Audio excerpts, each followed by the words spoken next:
নমস্কার, তিয়াশার রান্নাবান্নাতে আপনাদের সবাইকে স্বাগত। আজকে শেয়ার করব আলু দিয়ে চিংড়ি মাছের দারুণ একটা রেসিপি। এটা কিন্তু আমার ঠাকুমার হাতের রেসিপি। ঠাকুমা কিন্তু এটা বানাতো আর এটা দিয়ে কিন্তু এক থালা ভাত একদম চেটেপুটেই খেয়ে নিতাম। তো চলো তোমাদের সাথে আজকের এই রেসিপিটা শেয়ার করি। এইভাবে চিংড়ি মাছটা রান্না করলে খেতে কিন্তু অসাধারণ লাগে।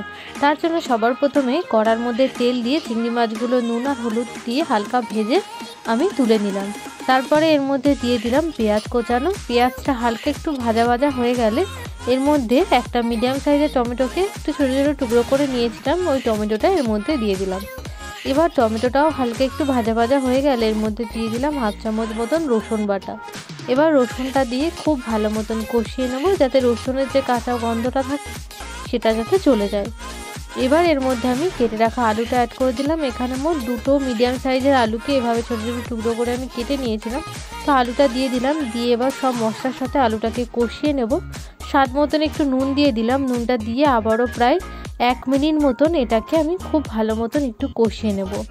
তারপর এর মধ্যে অ্যাড করে দিলাম হাফ চামচ হলুদ গুঁড়ো, হাফ চামচ লাল লঙ্কার গুঁড়ো। ঝালটা কিন্তু অবশ্যই স্বাদ মতন দেবেন, যে যতটা পরিমাণে ঝাল খান সেই অনুযায়ী দিয়ে দেবেন। তারপর সামান্য একটু জল দিয়ে মশলার সাথে আলুটাকে খুব ভালো মতন কষিয়ে নিয়ে 1 কাপ মতন জল দিয়ে এটাকে 2 মিনিট মতন আমি ফুটিয়ে নেব। তারপর এর মধ্যে কিন্তু ভেজে রাখা চিংড়ি মাছটা অ্যাড করে দিলাম।